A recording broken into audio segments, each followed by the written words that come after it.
from out of Tampa, Florida, Tampa, the Bay Area, man. Shout out to the whole Bay Area, man. When you say Tampa, when you say the Bay Area, is there a certain part of that you represent specifically? I represent Tampa, the city of Tampa, the main part of Tampa, Tampa.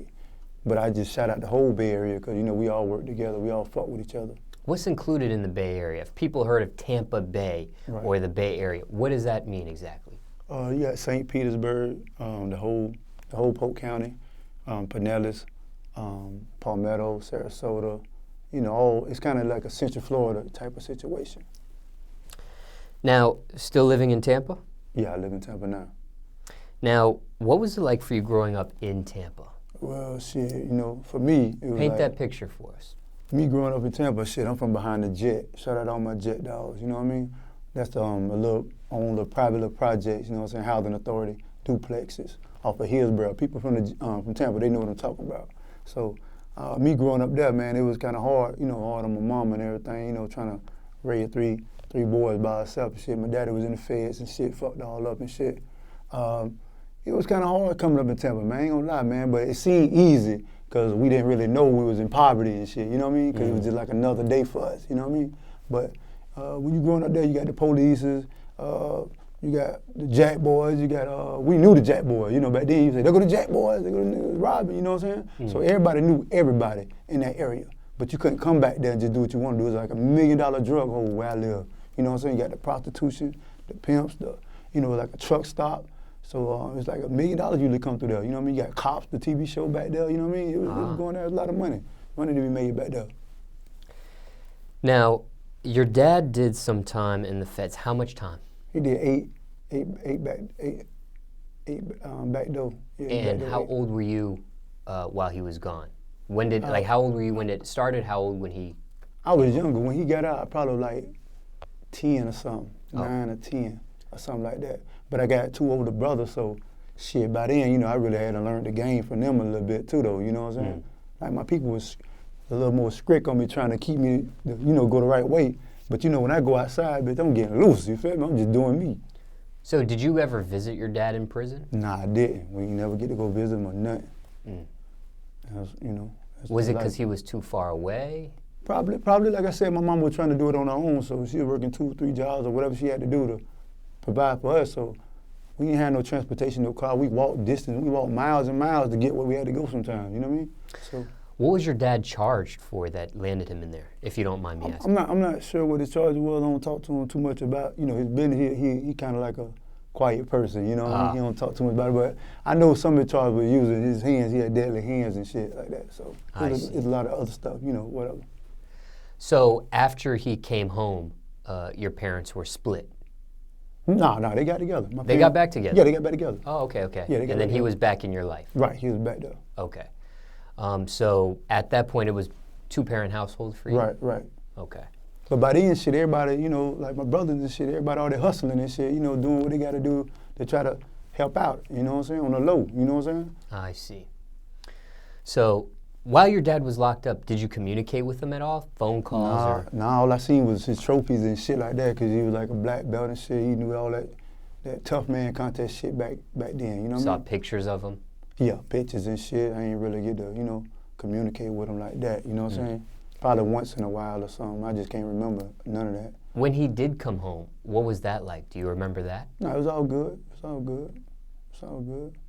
Was it a natural chemistry? Was it awkward? Was it? Nah, I was glad to have my daddy back, you know what I'm saying? I want to know, you know, why I move the way I move, why I think the way I think sometimes, you know what I'm saying? I knew he was a dangerous person, you know, so my dad was dangerous, so you heard me, I want to know why I felt dangerous, you know what I mean, myself. Okay. Shit. Now, you talked about, you kind of painted the picture, and it sounded like a rough upbringing. I mean, I ain't gonna say it was like rough, like I said, we didn't know it was rough, because it was just an everyday thing, but like our reality was so narrow, it was like, we didn't know that we was in poverty. We didn't know nothing. We just was like, this just another day in the life in the hood, you know what I'm saying? Like, some of my friends couldn't come over there. Like, their parents would not let them come back there and like visit and chill. No, you ain't going back there with all that stuff going on, because we live behind a store, you know what I'm saying, like a gas station. So they never would let them come back there. I had to go visit them, you know what I mean? I It see. was too bad, you know what I'm saying? It was too bad. When I wake up in the morning, bitches hustling right there, getting it. That's all I'm seeing, you know what I mean? Shit, that's all I seen.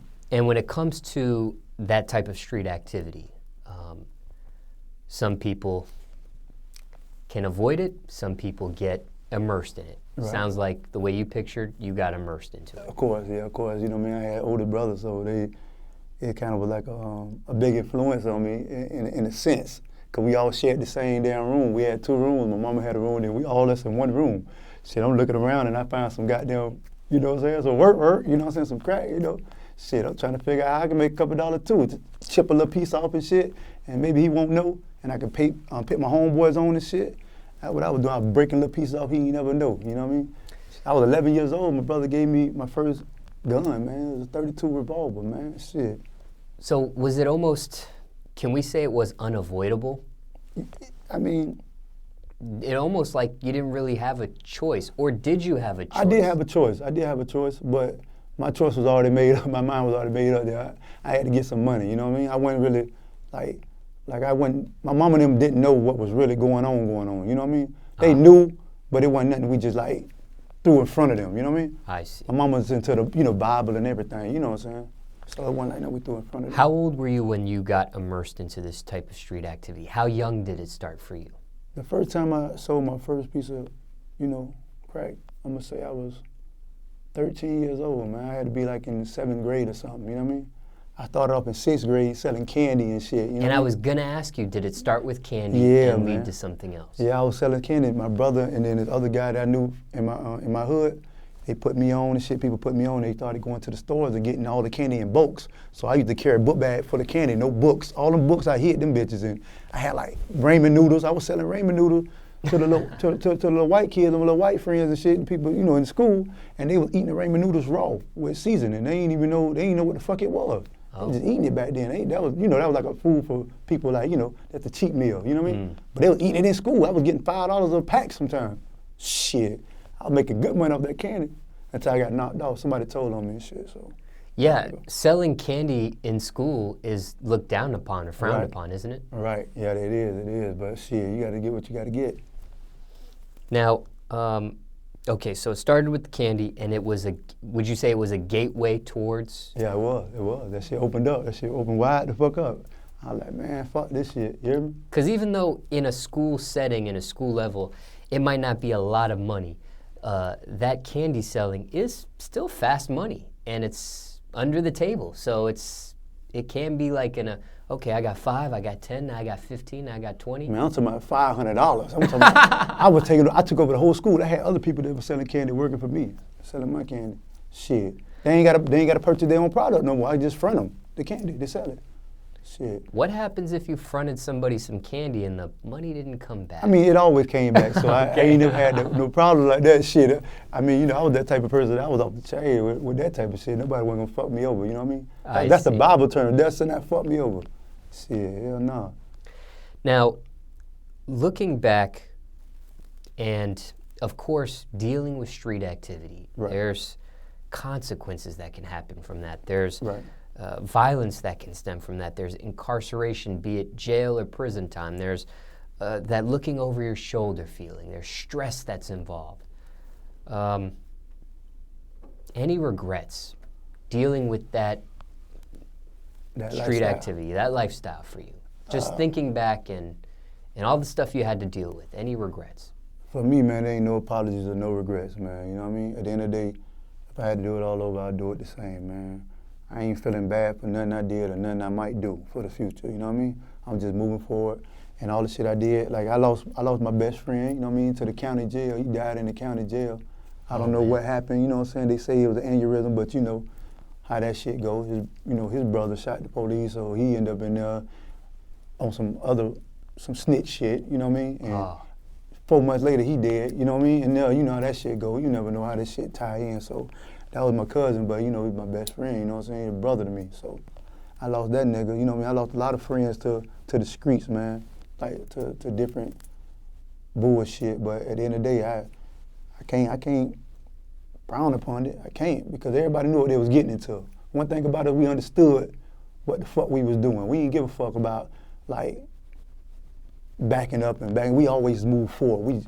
All we knew was go, go, go. We just move forward. We come to get the money. You know what I'm saying? Was it worth it?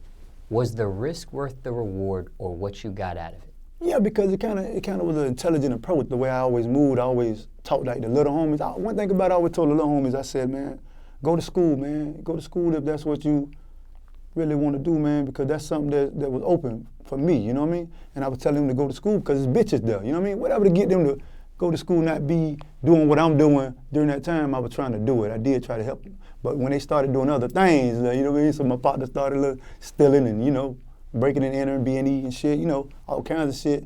And they had the detectives around there making shit hot. I kind of was like forced to put them on, you know what I mean? Like, fuck that, man. Y'all get money now. Fuck it. You know what I'm saying? So, moving like that, man. Now, you were 1 foot in school, 1 foot in the streets.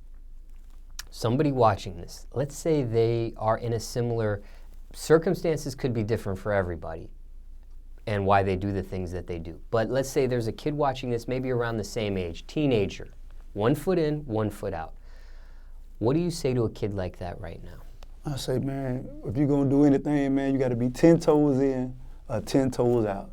That's a hard thing to balance, you know what I mean? Because you can end up fucking up your life. You can end up losing your life. It's things that come with the streets, man. It's consequences in this shit. Most real motherfuckers understand that, you know what I mean? It's them fake motherfuckers who glorify this shit and make this shit seem cool, you know what I'm saying? It's just real motherfuckers who just do what they do and just live it, you know what I mean? It's kind of given to you, like I said. I come outside, it's going on. It's just reality.